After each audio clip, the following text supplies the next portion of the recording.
Muy bien, jóvenes, vamos a empezar a hablar de diabetes mellitus. En esta primera presentación vamos a hacer un recordatorio de algunas de las acciones hormonales de aquellas hormonas involucradas en el metabolismo de carbohidratos, lípidos y proteínas para poder establecer algunos cambios y algunas situaciones que se presentan en la diabetes. Hay que recordar que la producción de insulina, principal hormona anabólica del cuerpo, pertenece o se encuentra constituida o realizada a través de la producción de células beta pancreáticas.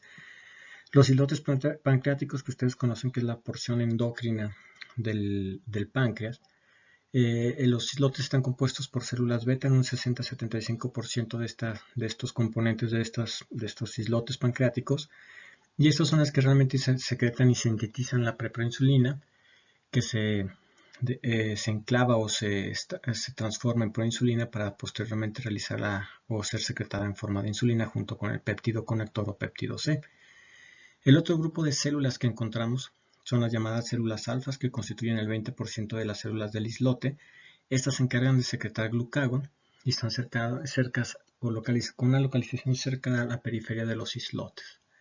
Y en 5% del grupo de células encontrados en los islotes encontramos a las células delta, encargadas de secretar somatostatina.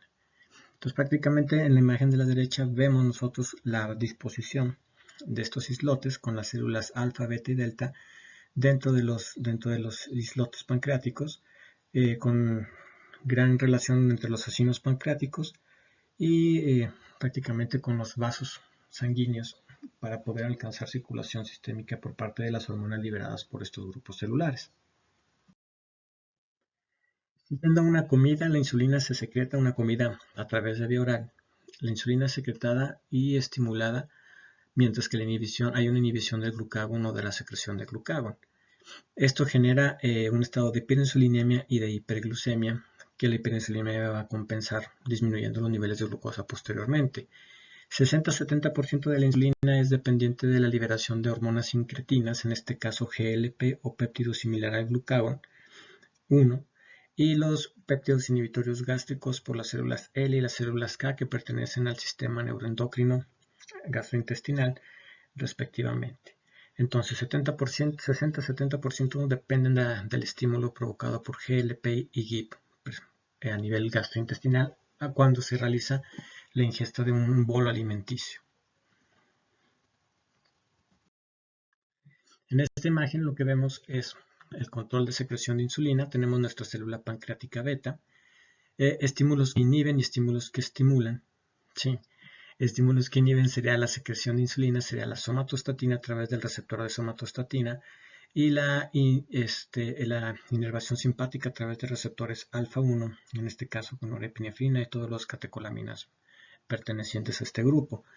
Estos inhiben la secreción de insulina a través de interactuar directamente a través de segundos mensajeros con la célula beta. Los estímulos que promocionan la secreción de insulina son prácticamente la propia glucosa, los aminoácidos como arginina, como arginina solamente, las hormonas intestinales, en este caso los GLP y GIP que acabamos de ver, y el propio glucagón es capaz de estimular inicialmente o de manera controlada la propia liberación de insulina. En este caso, es importante recordar esta relación por algunas situaciones que vamos a ver más adelante. Prácticamente estos estímulos incrementan el metabolismo de glucosa intracelular o incrementan la entrada de glucosa, y eso genera la liberación de insulina y péptido conector a través de las propias células beta y que alcanzan circulación sanguínea a través de la circulación esplácnica. Algunas situaciones, el péptido de insulina prácticamente con su péptido conector, que es hasta allá arriba, que es cada una de sus porciones es escindida o es cortada a través de estos grupos de enzimas a nivel del aparato de Golgi, y se van formando diferentes fracciones en las cuales la cadena beta realmente es la que va a producir el funcionamiento, y su porción amino terminal junto con la pérdida de la porción carboxilo terminal. A nivel de las células beta, realmente la entrada de glucosa es sensada a través de la glucosinasa, esta enzima, que es la que va a detectar la elevación de la concentración de glucosa plasmática y aumenta la síntesis y secreción de insulina plasmática. En este caso la glucosinasa sensa y manda a esa glucosa en exceso a través de la célula beta a la vía de la glucosa 6-fosfato, la glucólisis para generar la producción en este caso de ATP, y poder mediar lo que es la apertura o en este caso la situación de la apertura de los canales sensitivos de ATP de potasio para realizar la despolarización, permitir la entrada a través de los canales de calcio dependientes de voltaje de calcio y poder realizar la secreción de gránulos de insulina que puede estar ya preformada o puede ser sintetizada en ese momento dependiendo de las fases de la liberación de la insulina. Con eso se secreta insulina y realiza la insulina sus actividades a nivel de tejidos periféricos. Importante que pongan atención en el lado derecho el grupo de otros elementos que estimulan e inhiben lo que es la liberación de insulina. Acuérdense que los aminoácidos arginina y algunos cetoácidos estimulan directamente la mitocondria para la producción de ATP, que se convierte realmente en un estimulante para los canales de potasio ATP sensibles. Y la otra situación es el glucagón y los GLP-1, acuérdense que son estimulantes en este caso a través de un mecanismo de adenilciclasa para generar el incremento de las condiciones o de los depósitos de calcio intracelulares, mientras que la epinefrina, norepinefrina y somatostatina inhiben a la adenilciclasa para inhibir la producción o la liberación en este caso de insulina. Acetilcolina, parte del sistema parasimpático, y la colecistoquinina, parte de las hormonas gastrointestinales a nivel de la vía biliar, también tienen actividad mediada a través de las fosfolipasas y también son capaces de incrementar los depósitos de calcio intracelulares para favorecer la liberación de insulina. Entonces es importante que recuerden cuáles son los elementos inductores o facilitadores y cuáles son los elementos inhibidores de la secreción de insulina. Las fases de la secreción de insulina, prácticamente tenemos dos fases. Una primera fase que se eleva casi 10 veces de la insulinemia previa durante 3 a 5 minutos, que se eleva la glucosa plasmática. Esto es debido a la liberación de hormona preformada de las células beta y disminuye sus valores intermedios en un lapso de 5 a 10 minutos máximo por la presencia de insulinasas a nivel sérico. La segunda fase incrementa o aparece después de los primeros 10 minutos y se denomina una fase de aumento progresivo de la secreción de insulina y tanto de insulina preformada como de nueva síntesis. Inicia en este caso entre 10 y 15 minutos, con aumento progresivo alcanza una meseta de 2 a 3 horas siguientes, pudiendo alcanzar una concentración de 10 a 25 veces de los niveles de insulina previos a los alimentos. Entonces es importante que recuerden estas dos fases. Estas dos fases son estimuladas por los estímulos que aumentan o inhiben, en este caso que aumentan la secreción de insulina, como los vimos anteriormente, y es importante tenerlos en cuenta y sobre todo las duraciones al momento que estamos tratando de medir. Por ejemplo, si yo quiero medir el azúcar postprandial o la glucosa postprandial de un paciente, tengo que tomar en cuenta esa liberación de insulina en la fase de meseta que dura de 2 a 3 horas. Entonces es una manera súper importante para poder yo medir si existe resistencia a la insulina de tejidos periféricos en las cuales se evita la entrada de glucosa por parte de la inactividad o de la poca actividad que tiene la insulina, estableciendo un factor de riesgo. Así como lo vean ustedes en síndrome metabólico, los pacientes con hiperglucemia postprandial son aquellos que son capaces de evolucionar más rápidamente a ser diabéticos, más que los que tienen la presencia de lo que es hiperglucemia en ayuno o preprandial.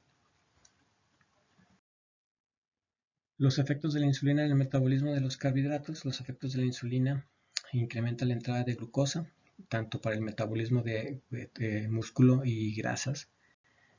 La insulina incrementa la síntesis de glucógeno, también en músculo e hígado en este caso, y la actividad de las enzimas que promocionan la síntesis de glucógeno, como la glucosinasa, la sintasa de glucógeno, prácticamente están incrementadas. Entonces lo que realiza es un efecto anabólico, estimulando en este caso la entrada de glucosa y transformación de glucosa en un porcentaje en glucógeno. Los efectos de la insulina en ácidos grasos. La insulina incrementa, en este caso la entrada también de la glucosa en el tejido adiposo, incrementa sus transportadores de membrana y incrementa la entrada de glucosa, estableciéndose mucho mayor disponibilidad para formar de la glucosa la presencia o síntesis de triglicéridos. Los triglicéridos también son captados de manera más rápida a través de la insulina, a través del tejido adiposo. El tejido adiposo los capta más fácilmente y se incrementa la actividad de la lipoproteína lipasa, que es la enzima que degrada los triglicéridos para formar ácidos grasos libres. La síntesis de triglicéridos y lipogénesis en tejido adiposo por estimulación de la insulina está incrementada y por lo tanto la propia glucosa que entra en esta cantidad en el tejido adiposo es transformada en triglicéridos y los triglicéridos son también captados en exceso a través del tejido adiposo por acción de la insulina, pero estos se vuelven a transformar en ácidos grasos y la misma insulina, esos mismos ácidos grasos los vuelve a transformar en triglicéridos para almacenarlos dentro del mismo tejido adiposo. El efecto de la insulina en el metabolismo proteico. ¿Qué quiere decir esto? Que la insulina incrementa la entrada de aminoácidos en células musculares, se incrementa la síntesis proteica y se disminuye la proteólisis. La deficiencia de insulina resulta en un incremento en la proteólisis o ruptura de proteínas. Entonces, más o menos estos son los efectos más importantes que quiero que conozcan acerca de la insulina antes de empezar a hablar de diabetes. En esta otra imagen se mencionan estos efectos de manera más sencilla. En músculo, la insulina incrementa la glucogénesis, incrementa la síntesis proteica y la oxidación de glucosa. ¿Okay? A nivel de ácidos grasos o tejido adiposo se incrementa la lipogénesis, es decir, producción de triglicéridos, y a nivel hepático se incrementa la glucogénesis, la síntesis proteica y la lipogénesis, es decir, el hígado realmente realiza las tres fases en los tres elementos primordiales, en carbohidratos, en proteínas y tejido adiposo o tejido graso. Todo lo demás o todo lo que disminuye son los que vamos a ver que se incrementan dentro de la deficiencia o resistencia a la insulina. En la imagen de la derecha lo que pueden ver son las fases de secreción de las que hablamos ya hace un ratito, para que ustedes recuerden que es importante la medición tanto en ayuno o preprandial como la medición de glucosa de manera postprandial, llamada la respuesta bifásica de insulina.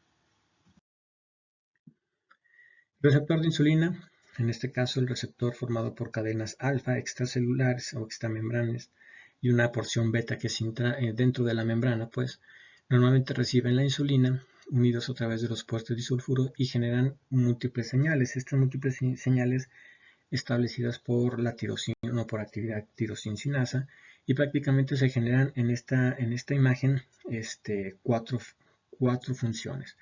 La primera es generar o sintetizar la mayor transporte de glucosa a través de la producción de GLUT4 y del estimular su acoplamiento como receptor transmembrana para permitir la entrada de glucosa, como lo vemos en la izquierda de la imagen. Y las otras señales prácticamente se establecen por incrementar la síntesis de ácidos grasos, en este caso triglicéridos, síntesis de proteínas.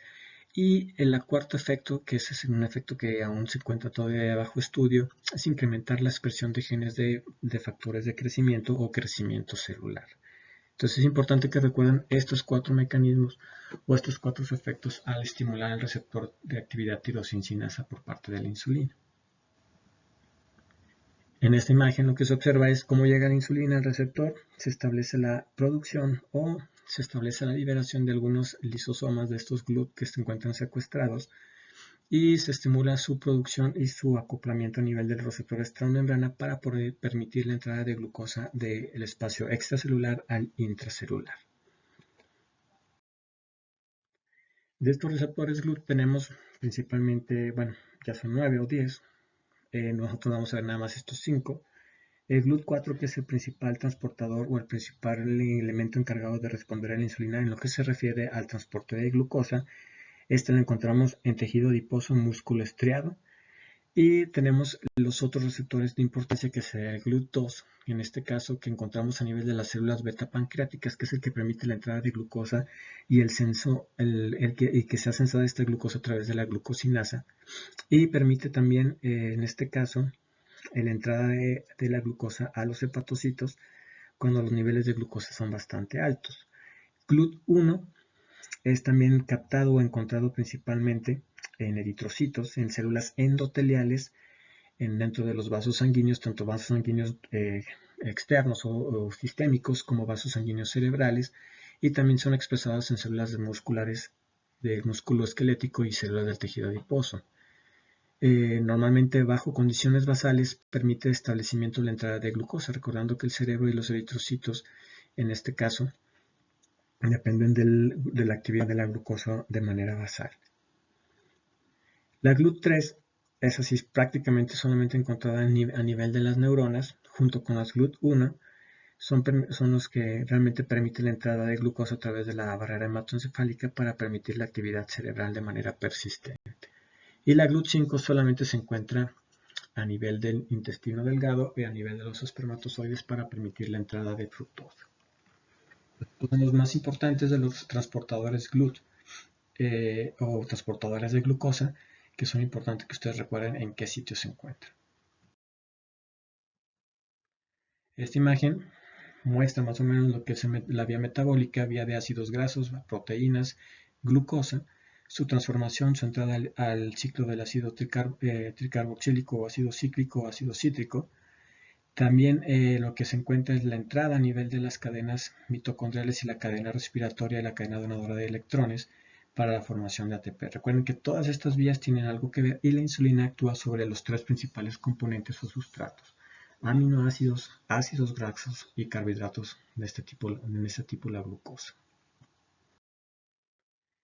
Los efectos en carbohidratos, proteínas y lípidos. En carbohidratos, entonces, la insulina estimula el transporte de glucosa en tejido adiposo, síntesis de glucógeno. Metabolismo lipídico, síntesis de ácidos grasos, síntesis de triglicéridos. Entrada de triglicéridos al tejido adiposo e incrementa la síntesis de colesterol en hígado. Esa es otra función que le agregamos a lo que ya hemos visto. Y el metabolismo proteico lo que hace es incrementar el transporte de aminoácidos hacia tejidos, especialmente músculo esquelético, síntesis de proteínas en músculo, en tejido adiposo, hígado y otros, y la mayor parte de los demás tejidos, pero siempre recuerden hígado, músculo y tejido adiposo como los órganos diana de la insulina. Si se inhibe la insulina, entonces tenemos diferentes elementos que vamos a ver ahorita en otro recuadro, que es realmente lo que ocurriría en un paciente con diabetes con deficiencia absoluta de insulina, que será una diabetes tipo 1, o una deficiencia parcial, que será una diabetes tipo 2, con incremento de la resistencia a la insulina. Entonces, prácticamente recordamos receptor de insulina, tirosina quinasa, cada uno de los receptores acoplados a un sustrato del receptor de insulina, que así se llama el IRS, y cada uno de ellos tiene una actividad distinta. Así como veíamos 4 actividades distintas, cada uno de ellos media ese tipo de actividad. El receptor 1, 2, 3 y 4 median cualquiera de esas 4 funciones: crecimiento, síntesis proteica, síntesis de triglicéridos o lipogénesis, y incremento en la producción de receptores transportadores de glucosa o GLUT4. Cada uno de ellos activa cada uno de estos mecanismos de manera distinta. Por cuestiones, prácticamente aquí hablaremos solamente de algunos de sus receptores o algunos de sus sustratos receptores de receptor de insulina. La otra hormona secretada por las células, en este caso alfa, es el glucagón. El glucagón también tiene estímulos inhibitorios y estímulos estímulos que generan o activan la liberación o secreción de glucagón. Los estímulos inhibitorios son la misma hiperglucemia o la hiperglucemia, la insulina, el cual inhibe la producción de glucagón, y la somatostatina, que también inhibe la producción de glucagón, al igual que también inhibe la producción de insulina. La hipoglucemia es el estímulo generador de mayor secreción de glucagón, y los aminoácidos como arginina, de igual manera que la insulina, también secretan o incrementan la secreción de glucagón y de insulina. El glucagón, pues, va a tener otro tipo de actividades diferentes a la insulina. El glucagón es liberado por hipoglucemia, por estímulo de los receptores beta 2 del sistema simpático, adrenérgicos, a través de la estimulación de epinefrina, norepinefrina, etc. Y por estímulo vagal, o sea, sistema parasimpático. El glucagón se libera y el glucagón tiene actividad sobre distintas actividades, en este caso receptores específicos de glucagón. El receptor específico de glucagón tiene actividad adenilato ciclasa y genera sus actividades. ¿Cuáles son sus actividades? En este caso, sus actividades son incrementar la gluconeogénesis, ya que la hipoglucemia es un estímulo productor o estimulante de la producción de glucagón, disminuir la glucogénesis y disminuir la glucólisis. En este caso, la gluconeogénesis estimulada por el incremento de la síntesis hepática de glucosa y el rompimiento pues, del glucógeno para formar mayor cantidad de glucosa a través de la glucogénesis y estimular la actividad de la fosfato o la sinasa fosforilasa de glucógeno para liberar mayor cantidad de glucosa. Más o menos esos serían algunos de sus efectos en carbohidratos mostrados a nivel de segundo mensajero. Entonces, efectos del glucagón en el metabolismo de la glucosa hepática.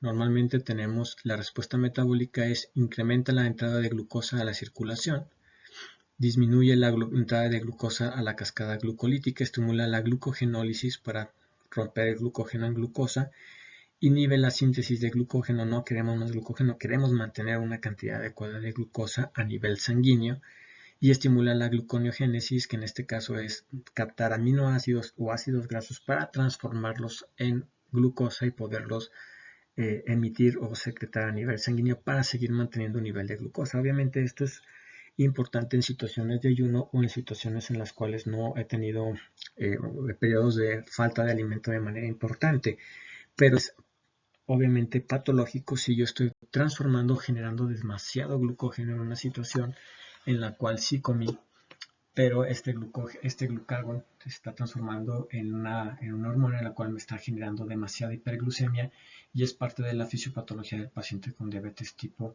1 y diabetes tipo 2. El glucagón realmente es uno de los factores más importantes que intervienen en la permanencia o en el mantener una hiperglucemia de manera persistente en estos pacientes, al igual que en los pacientes con síndrome metabólico. Acciones metabólicas del glucagón: incrementa la glucogenólisis en el hígado, incrementa la gluconeogénesis en el hígado, incrementa la cetogénesis en el hígado y disminuye la lipogénesis, en este caso cetogénesis a través de inhibir la acetilcoenzima carboxilasa o carboxilasa de acetilcoenzima A, y disminuye la conformación o producción de malonilcoenzima A. Esto genera mayor beta-oxidación y mayor producción de ácidos, en este caso de cetoácidos. El glucagón por sí mismo incrementa la ureagénesis, en este caso en el ciclo de la urea a nivel hepático, ciclo de la ornitina, y estimula la producción de urea por parte de los hepatocitos. Se incrementa, acuérdense que tenía un efecto del glucagón de incrementar la secreción de insulina, era un efecto al principio que veíamos, y la secreción de insulina se ve inicialmente estimulada por el exceso de glucagón o la actividad de glucagón aumentada, y en este caso es un factor que intenta promover o tratar de mantener un equilibrio entre la producción de glucagón y la producción de insulina. Y por último, el sexto efecto del glucagón: incrementar la lipólisis en el hígado. En lugar de la lipogénesis que hace la insulina, el glucagón hace lo contrario a nivel hepático, generando lipólisis y estimulando la presencia de mayor cantidad de ácidos grasos para volver a llegar al hígado y formar ahora glucosa a través de la conformación de gluconeogénesis. El incremento de la cetogénesis es mediado por glucagón en la insuficiencia de insulina. Esto prácticamente lo vemos en el hepatocito con la actividad de la acetilcoenzima A carboxilasa, que está disminuida, y al momento de disminuirse se disminuye la síntesis de ácidos grasos y por lo tanto el hepatocito se va a la beta-oxidación para obtener energía y en este caso empezar a formar los tres ácidos o los tres cetoácidos, el 3-beta-hidroxibutirato, acetoacetato y acetonas, culpables de la cetoacidosis diabética tanto en diabetes tipo 1 como diabetes tipo 2. Recuerden que los cetoácidos, en este caso, o estos cuerpos cetónicos, son capaces de también pasar al nivel de la barrera hematoencefálica y brindarle energía a los pacientes a través de entrar al ciclo de Krebs. En este caso, permiten que las neuronas sigan funcionando sin presencia de tanta glucosa en condiciones basales, y digamos pues que es un efecto benigno en ese momento. El problema es que si persiste esta respuesta, conforme pase mayor cantidad de tiempo, esos cuerpos cetónicos prácticamente generarán en un paciente con deficiencia parcial o deficiencia completa de insulina el riesgo de acumularse tanto a nivel sanguíneo que generan una acidosis metabólica anion gap alto, y eso generaría la acidosis metabólica y generarían la serie de respuestas que vienen en el cuerpo ante estos ácidos producidos de manera dentro del propio cuerpo de manera anormal. Realmente la citoacidosis, cuando la veamos, veremos que realmente su efecto más maligno es el efecto que genera la acidosis metabólica generada por estos cuerpos cetónicos en exceso formados por la actividad del glucagón sobre los hepatocitos.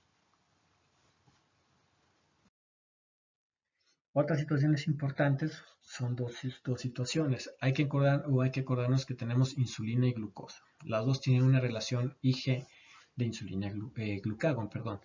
En este caso, si yo acabo de comer, aumenta mi cantidad de glucosa en sangre. Si aumenta mi cantidad de glucosa en sangre, prácticamente el páncreas con las células beta capta y incrementa la secreción de insulina, inhibiendo la secreción de glucagón. La insulina lo que va a hacer es mantener la entrada de glucosa para disminuirla a nivel sérico y permite la entrada de glucosa a nivel de tejido adiposo, músculo esquelético e hígado. Eso sería cuando yo acabo de comer en ese momento.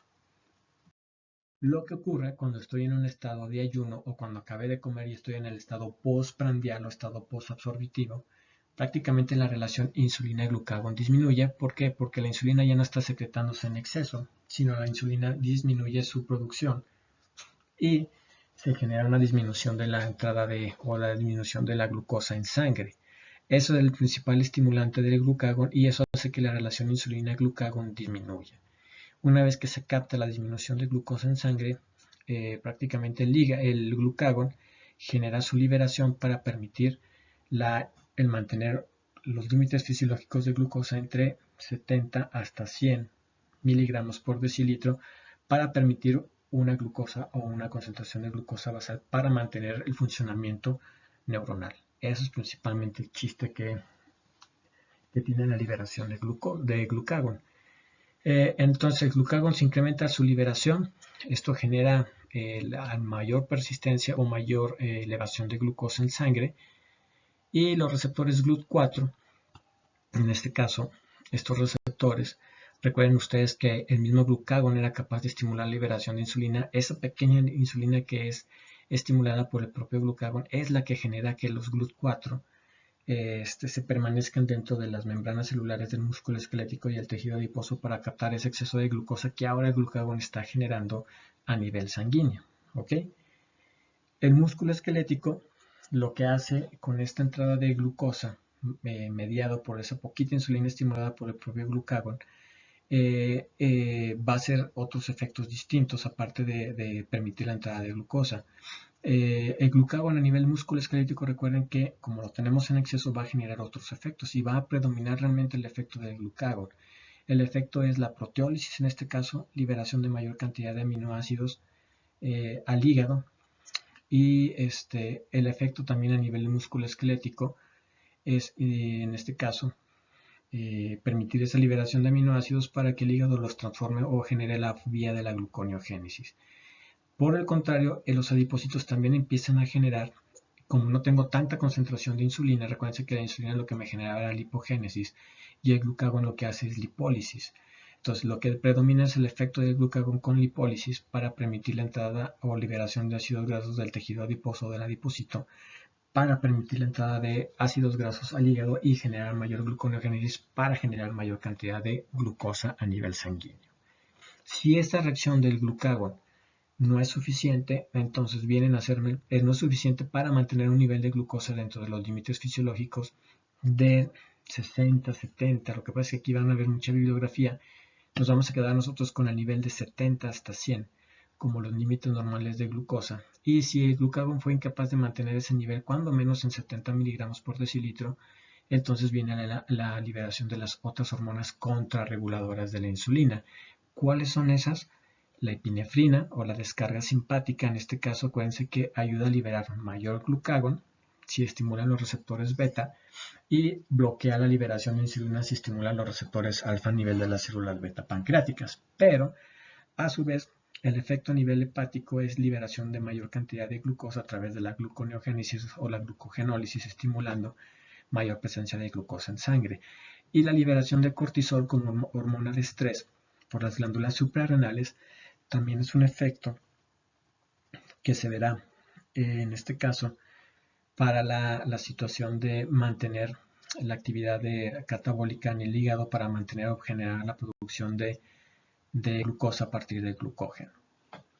El cortisol a su vez tiene efectos sobre el músculo esquelético y este cortisol, acuérdense que lo que genera es mayor proteólisis o mayor liberación de aminoácidos y a nivel del tejido adiposo genera mayor liberación de ácidos grasos. Entonces es una persistencia. Así veremos que en la hipoglucemia existen unas fases distintas dependiendo de la hormona en la cual me está haciendo, digamos, me está manteniendo el nivel de glucosa o haciéndome el paro para que la glucosa no baje más.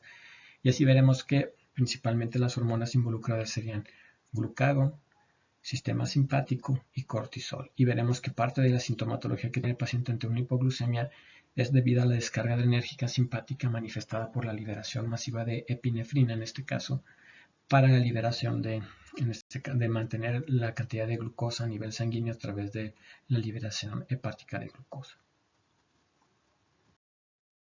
Los efectos metabólicos en la deficiencia de insulina, acuérdense que puede ser una deficiencia total de insulina, que sería la diabetes tipo 1, o una deficiencia parcial con resistencia a la insulina. Los efectos metabólicos de no tener insulina, en este caso, y tener mayor cantidad de glucagón, se van a manifestar en estos tres tejidos. A nivel del tejido, en el nivel de los carbohidratos, incrementa la concentración de glucosa en sangre, incrementa la ruptura de glucógeno con mayor concentración de glucosa en sangre y disminuye la entrada de glucosa periférica. A nivel proteico se incrementa la proteólisis, se incrementa el catabolismo de aminoácidos, se aumenta la gluconeogénesis, se incrementa la ureagénesis y se disminuye la síntesis proteica. A nivel de grasas, normalmente lo que tenemos es ruptura de triglicéridos, se incrementa la cantidad de ácidos grasos libres circulantes, se incrementan los cuerpos cetónicos, se disminuye la síntesis de ácidos grasos o lipogénesis y se disminuye también la síntesis de triglicéridos, que también forma parte de la lipogénesis. Entonces, realmente los efectos contrarios de lo que hace la insulina son los que predominan en el paciente diabético con deficiencia total o parcial, la mayormente mediados por la deficiencia de insulina y también algunos de ellos favorecidos por el exceso de glucagón al no encontrarse de manera regulada o de manera equilibrada con la cantidad de insulina. Los efectos de la hiperglucemia secundaria a deficiencia de la insulina, total o parcial, en este caso a nivel del sistema nervioso central, si tenemos mucho azúcar a nivel sanguíneo, voy a tener mucha diuresis osmótica con poliuria, voy a tener pérdida de hidrogeniones, en este caso al generar una acidosis metabólica, porque se está empezando a generar cambios, y esa acidosis metabólica genera cambios, y esos cambios son la presencia de pérdidas de potasio a través de la orina, y también lo que tenemos es la movilización de iones hidrógeno de manera interna para ser amortiguados a través de las proteínas intracelulares. Posteriormente, recuerden ustedes que si los hidrogeniones se mueven dentro de las células, voy a tener salida de potasio fuera de las células, y la hipercalemia, posteriormente después de una fase de hipocalemia en la cual se genera por la diuresis, más que nada por eso, normalmente encuentro una acidosis con hipercalemia, que es lo típico de encontrar, y normalmente voy a encontrar posteriormente el efecto de la pérdida de potasio, que realmente sí está reducido, excepto de la acción de la actividad de los hidrogeniones en este momento, se encuentran en exceso en la sangre. Pero una vez que empiezo a corregir eso, me voy a dar cuenta que realmente la entrada o la cantidad o la concentración corporal de potasio sí estaba disminuido, y es lo que tengo que tener mucho cuidado en el paciente con situaciones de complicaciones agudas como cetocidosis o el estado hiperosmolar no cetósico, que prácticamente tengo que valorar esa concentración de potasio para evitar darles, por el tratamiento que le voy a dar para mejorar la glucosa y disminuir los hidrogeniones, que me vayan a caer en una hipocalemia. Entonces, normalmente el efecto a nivel del sistema nervioso central, el sistema renal, perdón, es la poliuria y la diuresis osmótica, pérdida de glucosa, agua y electrolitos del cuerpo. Eso es lo que principalmente necesito que se acuerden ustedes cuando encuentren un paciente con poliuria y que esté dentro de los conceptos de poliuria que vimos en nefrología. La poliuria disminuye la cantidad de glucosa, acuérdense que es un mecanismo de compensación de potasio y sodio, y puede llevar a deshidratación. El estado hiperosmolar debido a hiperglucemia es lo que se genera. Entonces, acuérdense de las fórmulas. En este caso, siempre encontrar y siempre establecer cuál es la concentración y la osmolaridad de mi paciente para saber la urgencia que tiene mi paciente de recuperar o de realizar o empezar un tratamiento urgente. Continuando, jóvenes, vamos a hablar un poquitito de resistencia a la insulina. Vamos a ver algunos conceptos y sobre todo algunos conceptos aclararlos, sobre todo lo que vieron en el síndrome metabólico. Resistencia se define como la disminución de la capacidad de la insulina endógena y exógena para realizar sus actividades biológicas a concentraciones que son eficaces en la mayor parte de los pacientes sanos. Normalmente la resistencia a la insulina tiene o su causa más frecuente es un defecto postreceptor en la cual se altera la fosforilación y la señalización de la sinasa de fosfatidilinositol 3 quinasa para la traducción en la producción de receptores tipo GLUT4, receptores de glucosa GLUT4. Entonces la alteración por receptor es la más frecuente. Hay un antagonismo de la acción de la insulina por adiposinas. En este caso, estas adiposinas y estas hormonas generadas por el tejido adiposo, leptina, adiponectina y resistina principalmente, y un antagonismo del efecto o de la actividad del receptor de la insulina por sustratos circulantes, entre los cuales principalmente tenemos los ácidos grasos libres y los ácidos grasos derivados del endotelio. Presencia de ROS o radicales de óxidos por la disfunción endotelial y metabolismos de la vía de la glucólisis. Entonces, prácticamente el efecto por receptor mediado por ácidos grasos por adiposinas y que afectan especialmente la fosforilación del residuo de tirosina o la actividad de la tirosincinasa a nivel del receptor son los elementos más característicos de la resistencia a la insulina. Esto hablando principalmente en resistencia a la insulina asociada a diabetes mellitus tipo 2. La obesidad entonces, en este caso un tejido adiposo no funcional que genera resistencia a la insulina, va a generar los diferentes sistemas. Fíjense bien, genera el hecho de tener obesidad o incrementar la actividad del tejido adiposo de manera no funcional o adipositopatía, que ustedes veían como parte o generadores de la resistencia a la insulina. En forma general hablamos de resistencia a la insulina por dos efectos. Un defecto por receptor, realmente directamente sobre el receptor de la insulina, y adipositopatía. Prácticamente los dos. Ahora, no hay ninguno que genere mayor actividad. Se supone que los dos se toman en cuenta como parte de la fisiología de resistencia a la insulina y el síndrome metabólico, como lo vieron en quinto semestre.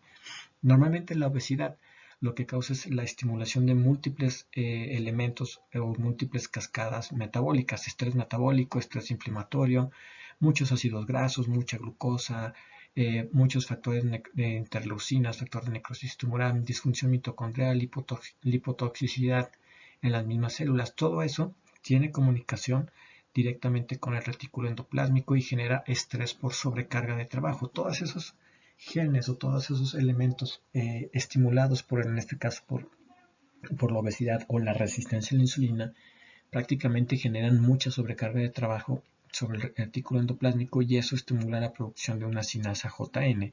Esa sinasa JNK, bloquea la resistencia a las acciones de la insulina bloqueando los residuos de tirosincinasa o bloqueando la fosforilación de los residuos de tirosina, y esto genera inhibición de la actividad del sustrato de receptor de insulina tipo 1 y obviamente inhibición de la fosfatidilinositol 3 quinasa, que genera menos producción o menos presencia de receptores de glucosa GLUT4, por lo tanto generando resistencia a la insulina. Este es un eje molecular metabólico asociado a obesidad que establece el mecanismo actual que se cree que se genera la resistencia a la insulina. Por lo tanto, regresando a la imagen izquierda, la obesidad y la resistencia a la insulina dependen mucho del estrés sobre el retículo endoplásmico, el incremento del JNK y la disminución del CEPS1, que sería como el mediador que amortigua esa sobrecarga de trabajo que ahora está disminuida porque está incrementada la JNK.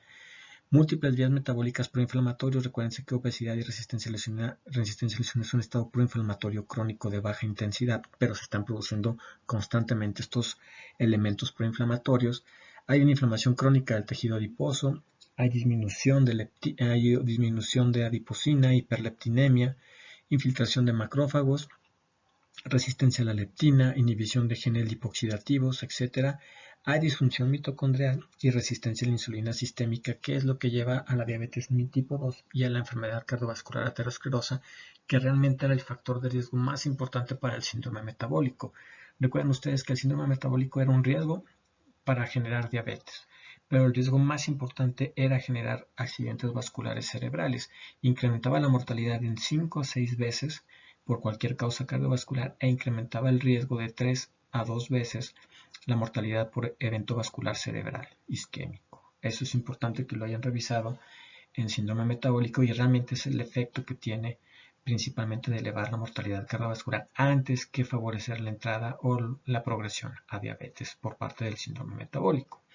Entonces aquí vemos o empezamos a involucrarnos con una serie de medidas que espero le podamos entender rápidamente, que tienen que ver con la resistencia a la insulina. Recuerden, la resistencia a la insulina principalmente la vemos en diabetes mellitus tipo 2, pero es la diabetes más frecuente y es la diabetes que aqueja a nuestro país.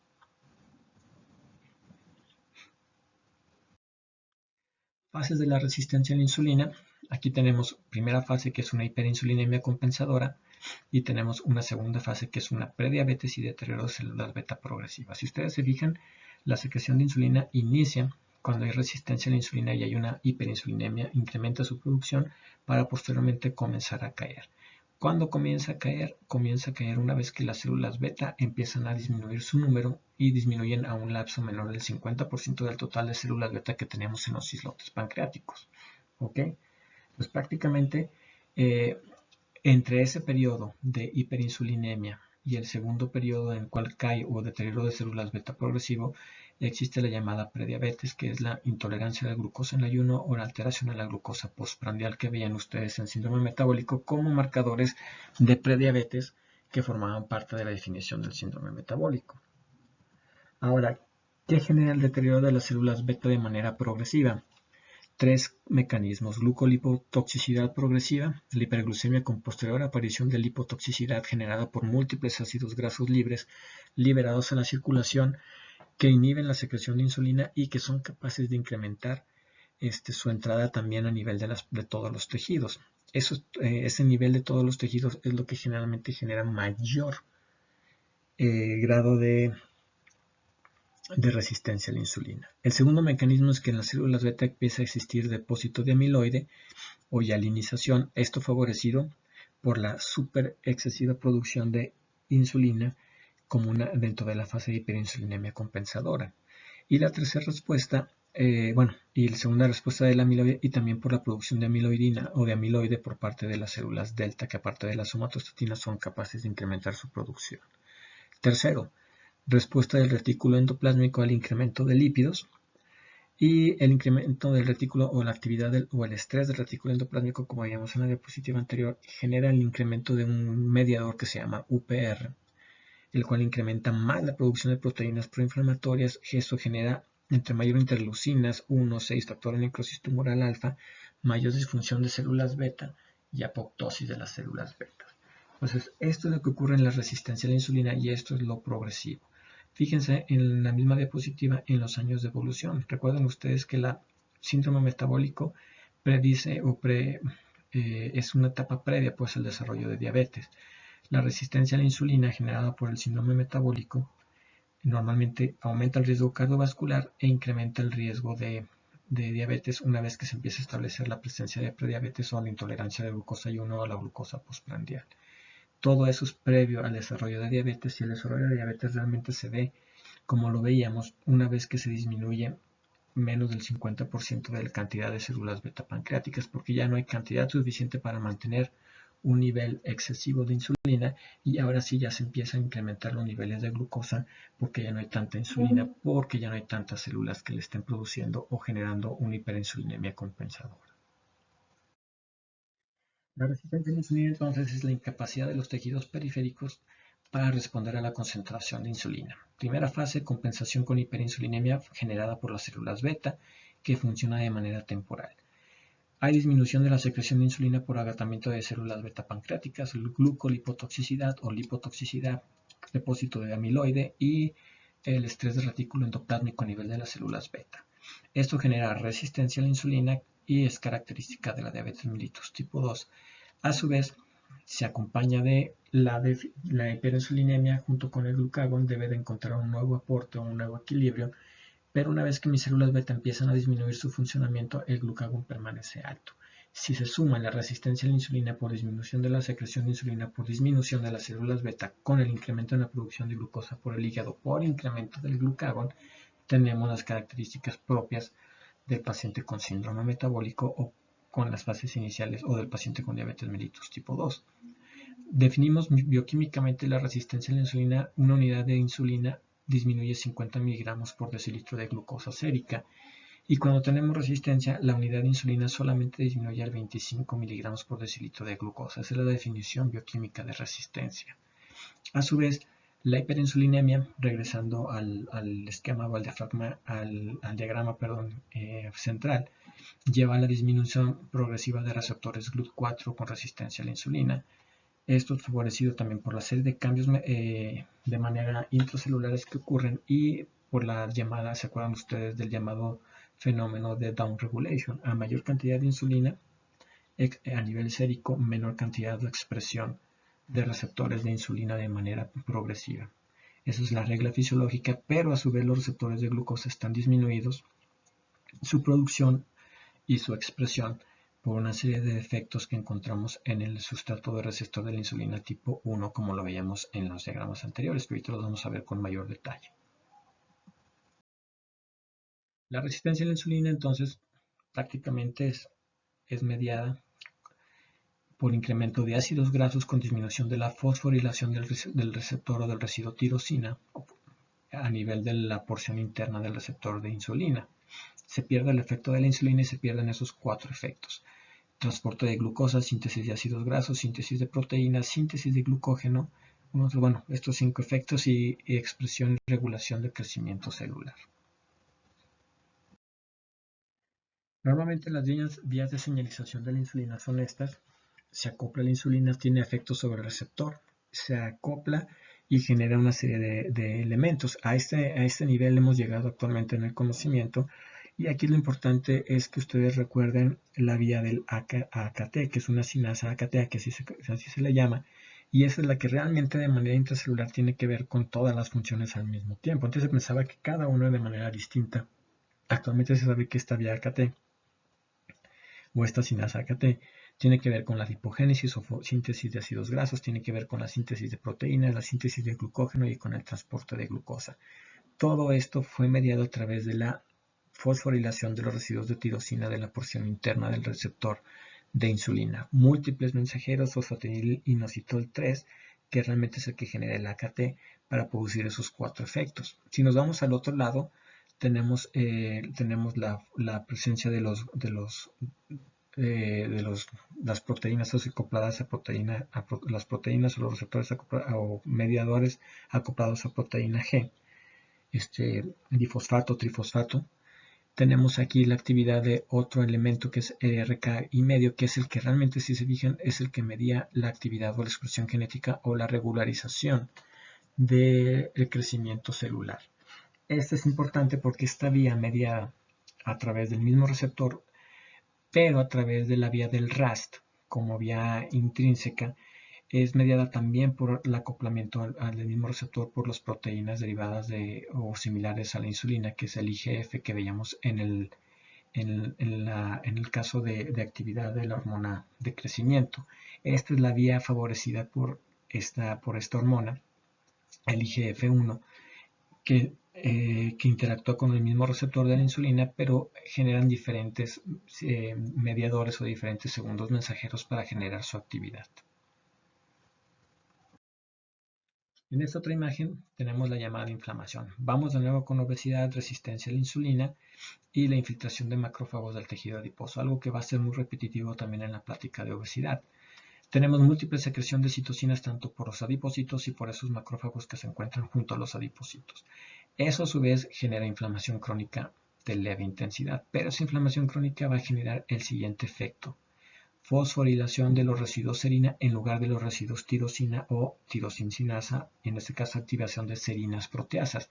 Esas de ahí tienen que ver con el sustrato 1 del receptor de la insulina y lo inactivan. Es decir, si el sustrato 1 normalmente nos generaba síntesis o acoplamiento y expresión del GLUT4, ahora como ya no estoy estimulando directamente o fosforilando el residuo de tirosina del receptor y estoy fosforilando al residuo de serina, prácticamente se pierde y por lo tanto hay menos expresión de GLUT4 y genero resistencia a la insulina.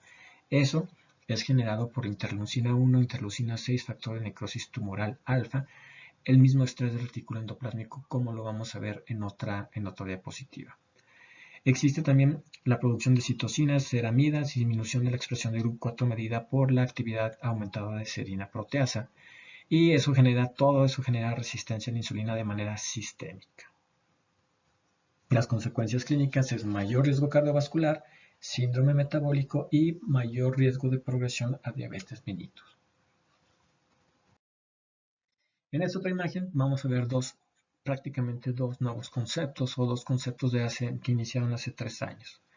Normalmente tenemos el estrés del retículo endoplásmico como lo vimos en la otra diapositiva y que está desarrollado a la resistencia a la insulina. Tenemos aquí la vía del JNK, muy similar a la diapositiva anterior. Y en este caso lo importante es que se fijen que este JNK realmente activa la serina proteasa que es SPS. A su vez, el retículo endoplásmico no solamente utiliza esta vía, sino utiliza otra vía que es la TRAP2. Esa vía del TRAP2 también tiene que ver con incrementar una serie de medidas JNK, otras sinasas IK, que van a incrementar la actividad de la proteína serasa o a fosforilar los residuos serina, inhibiendo pues la producción de GLUT4. Ese sería el mecanismo para poder generar resistencia de la insulina sistémica o en tejidos periféricos a través del estrés del retículo. Y en esta otra diapositiva tenemos la llamada disfunción mitocondrial. La disfunción mitocondrial asociada a la resistencia a la insulina. Disminución de la oxidación de lípidos, que esa es una característica. Recuerden que va a haber muchos lípidos, muchos ácidos grasos circulando. Van a empezarse a depositar dentro de los tejidos y dentro de los tejidos esos ácidos grasos van a generar disfunción mitocondrial porque van a hacer que esa mitocondria disminuya la oxidación de lípidos. Si disminuye la oxidación de lípidos, por lo tanto va a haber acumulación de lípidos y la acumulación de lípidos va y genera la actividad de acilglicerol. Esa cosa de ahí estimula otro segundo mensajero que es la proteína quinasa C y va otra vez a los residuos de serin proteasa, inhibiendo la producción de GLUT4. La misma acumulación de lípidos va a la producción o incremento de ceramidas, que son otro grupo de lípidos especiales, y a través de otra vía va e inhibe directamente el alfa-sinasa AKT, que era la que hacía todas las vías o generaba todas las respuestas metabólicas dentro de esa célula, y por lo tanto disminuye la regulación del metabolismo. A su vez, el estrés oxidativo incrementado por el exceso de glucosa y por el exceso de lípidos incrementa los radicales libres o las especies reactivas de oxígeno y eso activa otras vías de sinasas de serina y vuelven a generar la actividad de serina proteasa en lugar de tirosin de la fosforilación de las porciones tirosin sinasa y eso genera mayor resistencia a la insulina. Así de la manera más sencilla es que ustedes recuerden estos 4 factores, bueno, estos 3 factores, el retículo endoplásmico o el estrés reticulo endoplásmico, la disfunción mitocondrial y en este caso la hiperproducción de citocinas proinflamatorias y adipocinas como elementos favorecedores de resistencia a la insulina sistémica. Todos tienen que ver con la actividad de la serina proteasa a nivel de las porciones internas del receptor, lo que llamábamos en un principio de efecto postreceptor. La resistencia a la insulina entonces se manifiesta por exceso de ácidos grasos y obesidad. Todo esto genera defectos intracelulares en la fosforilación oxidativa de mitocondrias, defectos en los receptores de la insulina, aumento en la producción hepática de glucosa y disminuye los tejidos periféricos la inhibición de la producción de glucosa. Todo esto genera hiperglucemia, que es un elemento favorecedor de la persistencia de hiperinsulinemia. La hiperinsulinemia genera efectos negativos porque está por fuera de su límite fisiológico. A la vez, la insulina realmente, aunque esté en exceso, no está funcionando de manera adecuada porque los receptores de insulina no están respondiendo haciendo las labores normales por esa cantidad excesiva de ácidos grasos acumuladas y Esto generará también la actividad de glucagón, que estimulará la presencia de glucosa o al aumento de la producción de glucosa a nivel matutino y a nivel postprandial, principalmente matutino. Resistencia a la insulina a su vez también tiene que ver con otros elementos. El efecto fisiológico de la leptina, normalmente de la leptina como una adiposina o una hormona liberada por tejido adiposo, normalmente es un efecto de antiestatosis. Es un efecto que disminuye la cantidad de triglicéridos y la disminución de la cantidad de colesteroles, pero sobre todo triglicéridos y ácidos grasos. Si yo tengo resistencia a la insulina, también le doy en la torre a esta vía y tengo resistencia a la leptina, es decir, la resistencia a la insulina se acompaña de resistencia a la leptina con aumento en la producción de ácidos grasos y triglicéridos. Y si tengo muchos ácidos grasos y triglicéridos y mi leptina producida dentro de los mismos tejidos adiposos, que es una hormona que actúa también periféricamente como disminución del grado o como inductor de saciedad, pero actúa de manera local también dentro del mismo tejido adiposo. Si yo tengo resistencia a la leptina, lo que hago es inducir muchos ácidos grasos y triglicéridos y quedamos que esos pasan a la sangre, van y se depositan dentro del hepatocito, dentro de las células musculares lisas, dentro de los mismos tejidos adiposo o adipocitos y genera el defecto o el defecto postreceptor de la resistencia a la insulina. Es decir, es un círculo vicioso, jóvenes. Algunas alteraciones en el metabolismo lipídico, prácticamente con la resistencia a la insulina, entonces hay la resistencia a la leptina, hay incremento de triglicéridos y los triglicéridos nomás tienen maneras de transportarse por parte del hígado formando las lipoproteínas de muy baja densidad o VLDL. Una vez que existe incremento o aumento en la cantidad de triglicéridos en el hepatocito, el pobre hepatocito genera menos actividad o menos producción de HDL y genera producción de proteínas de baja densidad LDL que transportan colesterol pequeñitas o chiquitas. Aumenta la lipemia postprandial. Prácticamente lo que vemos es el incremento de las VLDL y como lo veremos ya en dislipidemias posteriormente, lo que vemos es que las VLDL se transforman en LDLs. Principalmente si tengo muchas VLDL, las LDL van a estar también en mayor cantidad. El único problema es que las LDL en este momento, como existe mayor cantidad de ácidos grasos que colesterol, son de características morfológicas distintas, son de baja densidad y diámetros más pequeños. El único problema es que diríamos, porque no hay tanto problema con las LDL, porque pues son chiquitas, pero si son chiquitas, prácticamente son más heterogénicas, tienen mayor capacidad de toxicidad, tiene mayor adherencia a glucosamina-glucanos de las proteínas basales de las células endoteliales y tienen mayor susceptibilidad a la oxidación y la mayor producción o formación de macrófagos espumosos, generando mayor incremento en la producción de aterosclerosis. Ese es el principal problema. Ojo, esto es formado por resistencia a la insulina. No le estamos diciendo que es diabético el paciente. Tiene síndrome metabólico y aún así no es diabético o está en prediabetes. Todo eso es lo que tenemos que cuidar en nuestros pacientes y es parte de lo que vieron ustedes en síndrome metabólico. Es la importancia de tener que dar manejo a la hipertrigliceridemia en estos pacientes. Entonces, recapitulando, en resistencia a la insulina, la hipertrigliceridemia genera el defecto por receptor mayor resistencia a la insulina y a su vez es capaz de generar hipertrigliceridemia, genera LDL de baja densidad pequeñas que no cuentan, pero que son mucho más heterogénicas que las LDL comunes. Así tenemos pues dentro de la fisiopatología de la resistencia a la insulina la disfunción de tejido adiposo o adipocitopatía. Normalmente tengo un tejido adiposo hiperplásico e hipertrófico. Eso va a generar alteraciones en el metabolismo de ácidos grasos y la liberación alterada de adipocinas por parte del tejido adiposo. Entonces esas dos situaciones tienen que ver con los ácidos grasos. El tejido adiposo genera ácidos grasos y genera adipocinas. Si el tejido adiposo tiene resistencia a la insulina, va a generar más de eso. Si hay más ácidos grasos, genera más resistencia a la insulina. Es por eso que se dice que el síndrome metabólico depende de estos dos elementos. Tejido adiposo mal funcional y tejido adiposo con resistencia a la insulina o resistencia a la insulina que genera tejido adiposo mal funcionante. Los dos son al mismo tiempo, jóvenes. Regresamos a esta diapositiva creo que en 3 o 4 diapositivas. De las adipocinas solamente, fíjense bien, leptina, aldosterona también es producida por el tejido adiposo, algunos factores del complemento como factor 7, factor 5 y el inhibidor del activador del plasminógeno y la T2 que es la angiotensina 2, jóvenes. Es importante que no se les recuerden que las adiposinas del tejido adiposo, ese tejido adiposo es malo, genera la producción de múltiples elementos que tienen que ver con el control de la hipertensión arterial también. Así tenemos esta situación, el tejido adiposo o adiposito en esta imagen. Aquí esta imagen solamente nos permite establecer una situación. Realmente la mayor cantidad o la mayor producción o el mayor regulador metabólico del tejido adiposo son la actividad del receptor de peroxisoma gamma. Y normalmente ante la resistencia de la insulina, este PPAR gamma está disminuido en actividad. Eso genera, generado también por la obesidad, la resistencia a la insulina y eso causa la disfunción y causa mayor resistencia a la insulina.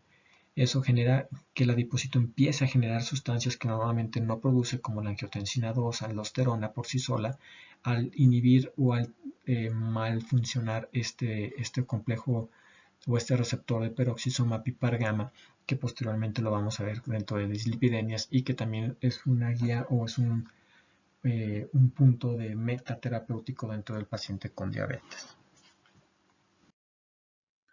Entonces, mi adipocito tiene que ver con otros sistemas, sí, con todos. Con el hígado, con el corazón, con músculo esquelético, con el riñón, con el sistema inmunológico, con el endotelio, con el páncreas y con el cerebro. Si tengo un adipocito hipertrofiado, hiperplásico, mal funcionando, con producción de adipocinas en exceso y ácidos grasos en exceso y que aparte tiene resistencia a la insulina, y generan resistencia a la insulina sistémica, ese tejido adiposo va a tener múltiples efectos a largo plazo, generando riesgo cardiovascular aumentado, generando aterosclerosis y generando o produciendo mayor prevalencia de diabetes.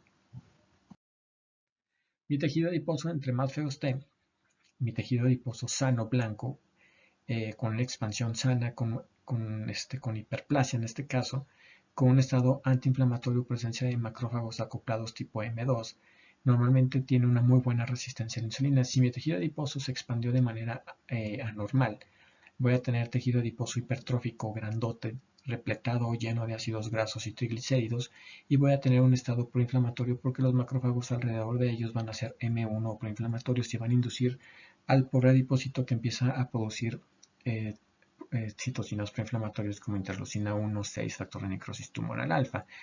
Al momento de crecer de manera rápida e hipertrofiarse, pues hay menos angiogénesis y este tejido adiposo sufre de hipoxemia crónica y ese es también un factor favorecedor de la producción de múltiples citocinas proinflamatorias.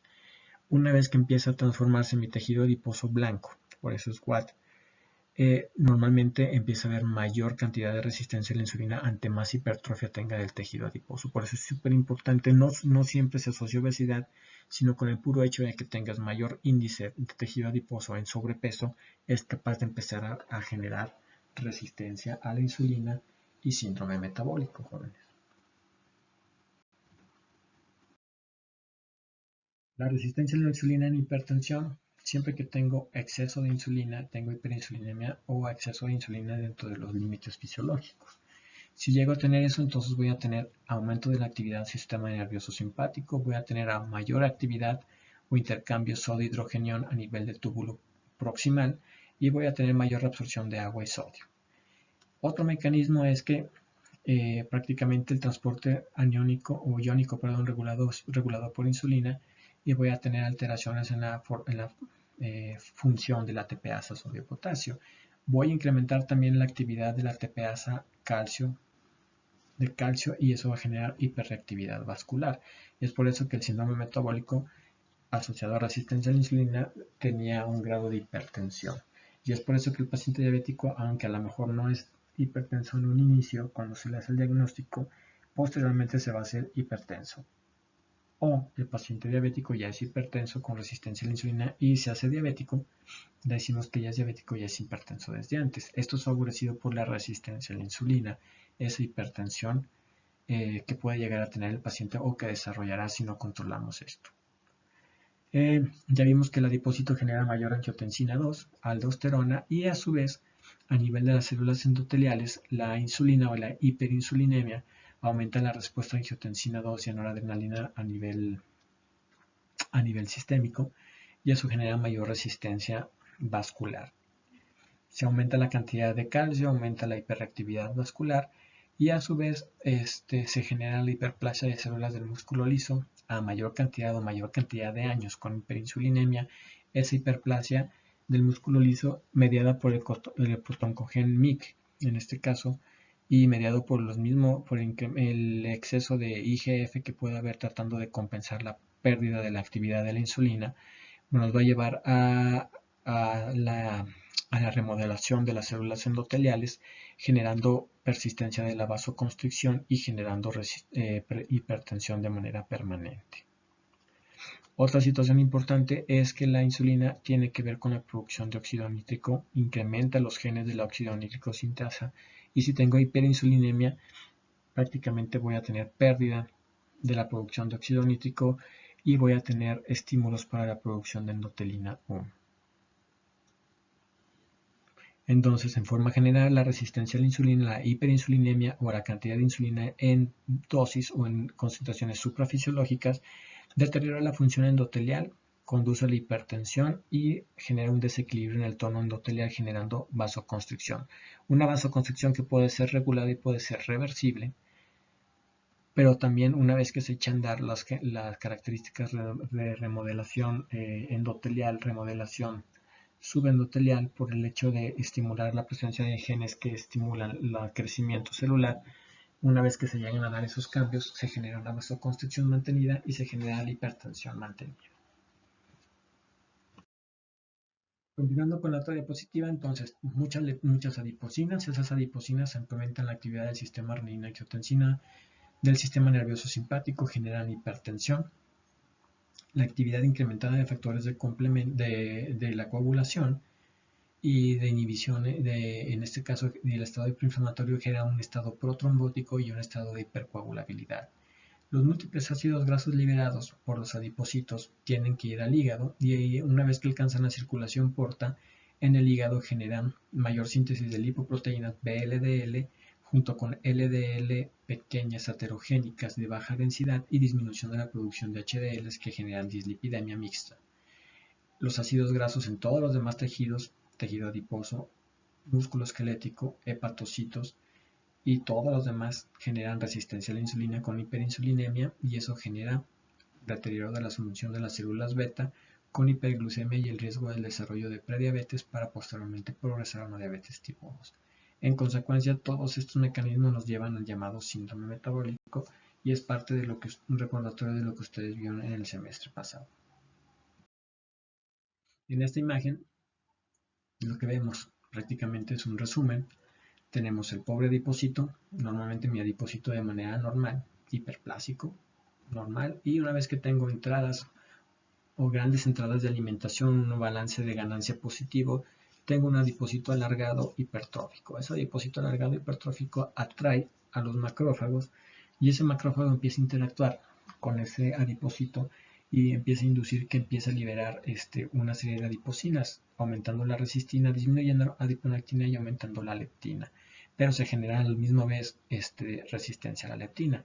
Pero lo más importante es lo que les marqué en rojito. Prácticamente ese adipocito con exceso de ácidos grasos y triglicéridos, pues ya no hay insulina suficiente, o la insulina, no actúa de manera eficiente dentro de él, y en lugar de realizar lipogénesis, empieza a generar lipólisis.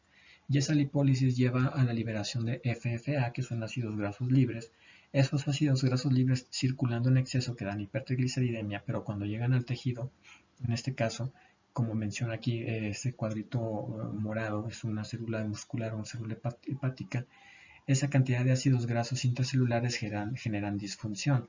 Esa disfunción la veíamos en la disfunción que se generaba mitocondrial, con incremento del deacilglicerol e incremento de vías intracelulares, como la vía de la fosfoquinasa C, que van al receptor de la insulina y generan la actividad de la serinproteasa o fosforilan los residuos de serina, que quedamos que eran los culpables de que no se produjeran de manera adecuada los receptores de GLUT4.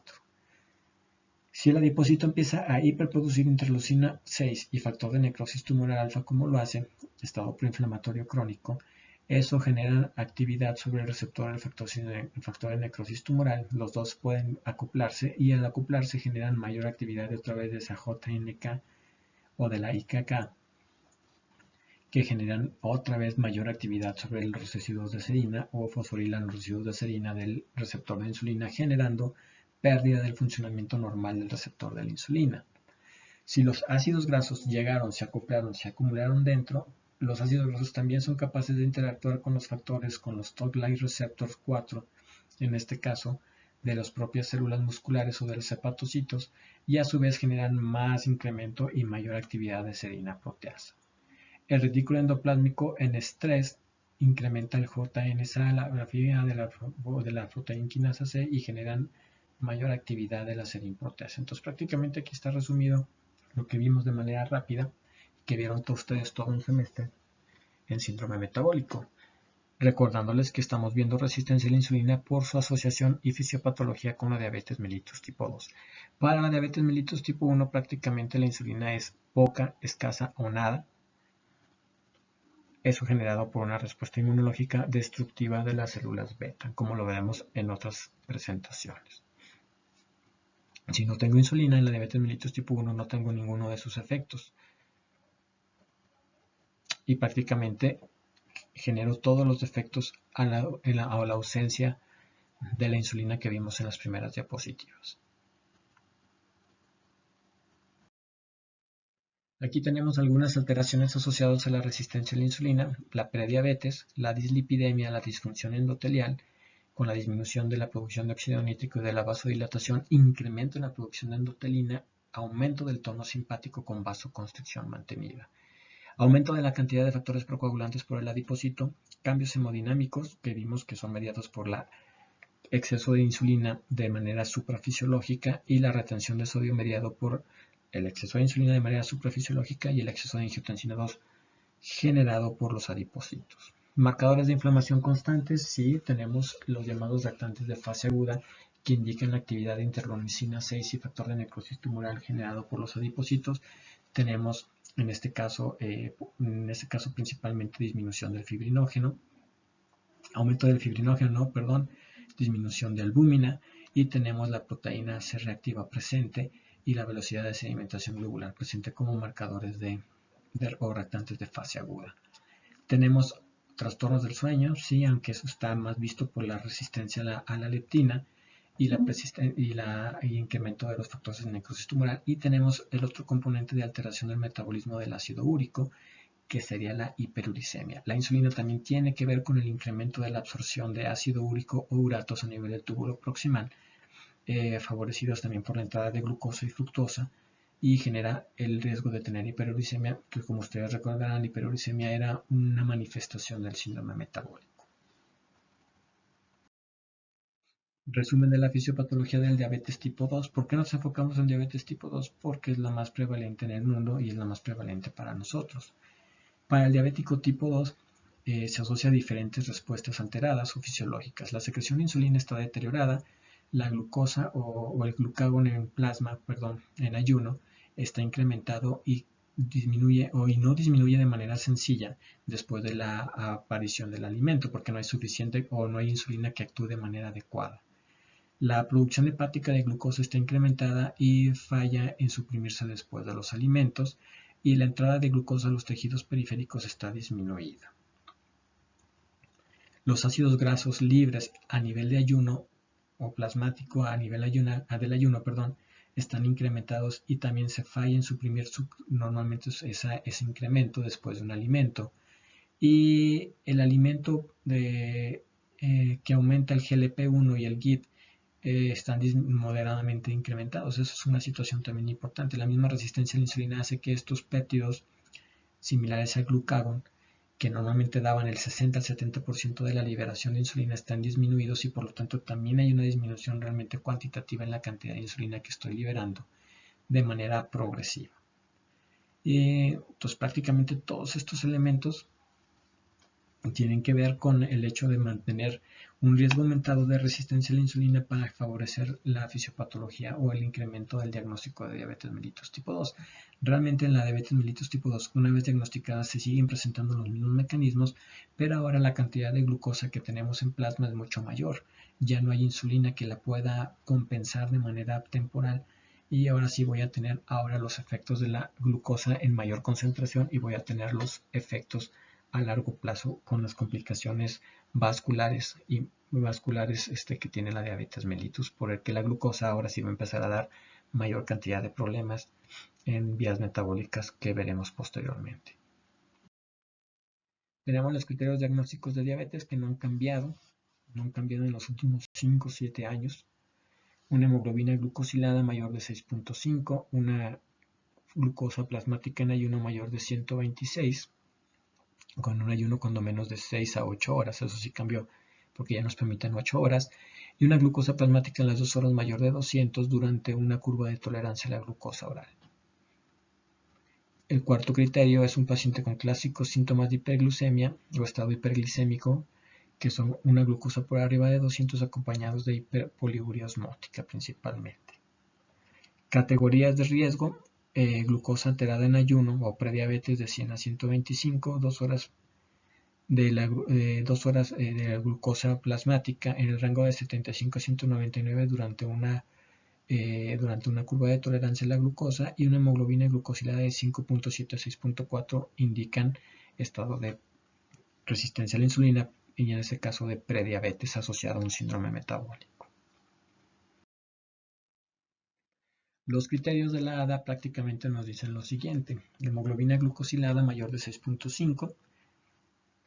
¿Cómo lo confirmo? Si yo tengo un paciente que tiene 7% de hemoglobina glucosilada, hay que confirmar con repetición de hemoglobina glucosilada y glucosa en ayuno.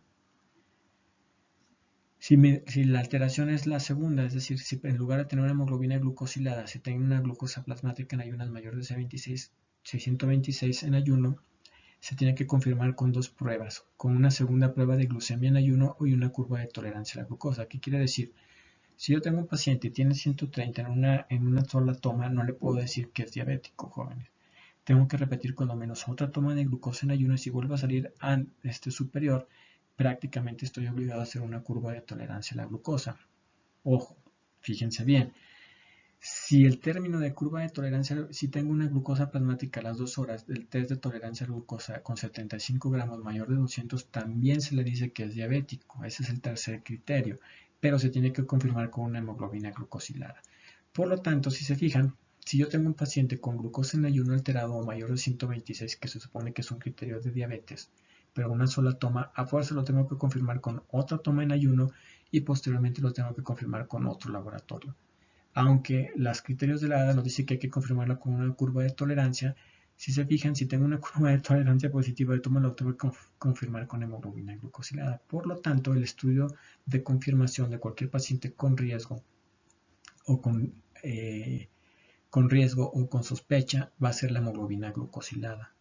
La hemoglobina glucosilada se transformaría pues en la prueba para poder establecer si realmente su paciente ya tiene criterios de encontrarse diabético o si tiene criterios de estar en prediabetes.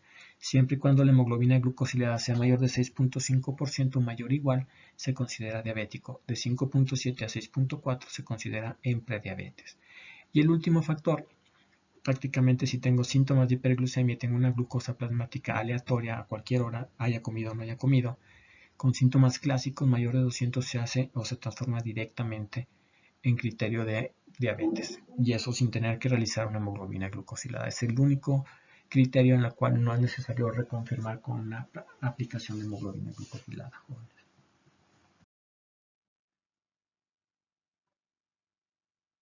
Esta es una situación también que tenemos que encontrar. La prueba de tamizaje o de escrutinio en adultos asintomáticos. Prácticamente si tengo mayor de 45 años, si tengo un paciente con índice de masa corporal mayor de 25 y un factor de riesgo adicional, sedentarismo, grupo étnico de riesgo, hipertensión, aumento de triglicéridos, disminución de HDL, síndrome de ovario poliquístico, es decir, factores de síndrome metabólico, prácticamente tengo que hacer lo siguiente. 1. Si tengo una persona mayor o igual a 45 años asintomático, se realiza un tamizaje. ¿El tamizaje en qué consiste? En tomar una glucosa en ayuno. Si sale, se supone que a partir de los 45 años debe de ser cada 3 años. Independientemente de la edad, si hay sobrepeso, obesidad, más un factor de riesgo que forma parte de estos factores de riesgo o tiene síndrome metabólico, si es negativa esa prueba de glucosa en ayuno se repite cada 3 años. Pero si el paciente tiene resistencia a la insulina, que es síndrome metabólica, deterioro de la glucosa postprandial se repite anualmente cada año. ¿Ok? Más o menos. Entonces, si mi paciente tiene síndrome metabólico, junto con todas las manifestaciones del síndrome metabólico, y quiere decir que tiene resistencia a la insulina y adipocitopatía, prácticamente estoy obligado a que cada año le esté repitiendo la prueba del tamizaje, que es la glucosa en ayuno o la hemoglobina glucosilada. Si mi paciente tiene un factor de riesgo, sobrepeso, obesidad, más un factor de riesgo de estos, aunque no tenga síndrome metabólico como tal, prácticamente si sale negativo lo tengo que repetir cada 3 años. Y si mi paciente solamente por edad tiene arriba de 45 años, solamente por la edad le tengo que hacer el tamizaje, aunque no sea gordo, no tenga sobrepeso, no tenga un factor de riesgo. Cada 3 años estoy obligado a realizarle una glucosa en ayuno o una hemoglobina glucosilada. La otra prueba que utilizamos prácticamente es la prueba de glucagón para péptido C. En esta se aplica el glucagón. Si el péptido C administra el glucagón y después de 6 minutos si el péptido C o el péptido conector es menor de 0.2 nanogramos, es una respuesta indetectable y sugiere diabetes mellitus tipo 1 o destrucción de células beta, porque no se está produciendo insulina ni con el péptido C. Si el péptido C después de aplicar el glucagón es mayor de 1 nanogramo por mililitro, es una respuesta positiva y se sugiere diabetes mellitus tipo 2, porque hay producción de insulina endógena con péptido C y es mantenida la producción por células beta. Ojo, esta prueba se utiliza solamente en los casos de variedades genéticas para diabetes mellitus tipo 2 que tienen que ver con edades muy tempranas y que tenemos que hacer el diagnóstico diferencial con diabetes mellitus tipo 1. Esta es una prueba que no se les debe de olvidar si se llega a utilizar todavía y es una prueba que veremos en la siguiente presentación. La clasificación entonces actual de la diabetes tipo 1, normalmente por destrucción de células beta, casi siempre mediada inmunológicamente, y la clasificación de diabetes tipo 2, que es la resistencia a la insulina, de la cual acompañamos esta presentación con la mayor cantidad de datos, en la cual hay una deficiencia parcial en la producción o síntesis de insulina. Tipo 1 es el 5 al 10% de los casos, tipo 2 es el 90% de los casos. ¿Sí? La diabetes tipo 3 pues ya se caracteriza por algunos defectos genéticos y la diabetes tipo 4 es que se conoce como diabetes gestacional. Prácticamente diabetes gestacional no se le pone el número y el tipo 3 actualmente se le tiene que poner el nombre específicamente de dónde surge, si es un problema del páncreas exócrino, si es un trastorno endocrino acompañante, se le denomina realmente como la enfermedad. El único que es una característica importante son los genéticamente defectos en la célula beta y que esos los veremos aparte. Diferencias entre tipo 1 y tipo 2. La edad. Pico de edad 12 años para el diabético tipo 1. Presencia de células beta o anticuerpos células beta mayor del 90%. Prácticamente para el tipo 2 60 años. Bueno, en algunas series hasta 50 años en este caso. Y normalmente síntomas hiperglicémicos. Frecuentemente las complicaciones ya propiamente crónicas de la diabetes. Aquí no encontramos anticuerpos anticélulas beta pancreáticas y la obesidad, el sobrepeso y la resistencia a insulina es común en el tipo 2, mientras que no es común en el tipo 1. Por eso revisaremos cada uno de manera separada. Los otros defectos o las otras alteraciones propiamente de la diabetes tipo 3, que las veremos también, sobre todo los defectos en los tipos de diabetes tipo MODY y en algunas diabetes neonatales, que veremos en diabetes tipo 1 para hacer el diagnóstico diferencial. Lo más importante de esta última diapositiva de esta presentación es que ustedes se acuerden de cuáles son los factores de riesgo. Los factores de riesgo del paciente que tiene prediabetes con una hemoglobina glucosilada de 5.7 a 6.4, con deterioro de la glucosa o la tolerancia a la glucosa postprandial con un valor de 140 a 199, mientras que para diabetes es arriba de 200, y el deterioro de la glucosa en ayuno, que es de 100 a 125 miligramos, que eso no ha cambiado actualmente dentro de los factores o los conceptos de la ADA, ni de la Sociedad Americana de Endocrinología, ni la Sociedad Europea de Endocrinología. Siguen siendo exactamente iguales. Solamente es importante que ustedes establezcan en qué riesgo está mi paciente. Si tiene prediabetes, hay que buscar si esa prediabetes está asociada a síndrome metabólico como manifestación. Y si tiene diabetes, pues hay que también buscarle si tiene un síndrome metabólico como presentación. ¿Qué quiere decir esto? ¿Que un diabético puede tener síndrome metabólico en el momento del diagnóstico? Sí. Puede tener hiperuricemia, puede tener todas las manifestaciones, y acuérdense que el principal riesgo es cardiovascular. Ya no es tanto, el riesgo cardiovascular es inmediato. Durante los primeros 2 a 3 años, el momento que le dije al paciente que era diabético, y el paciente puede fallecer por una causa cardiovascular antes de las complicaciones propiamente de la diabetes, jóvenes.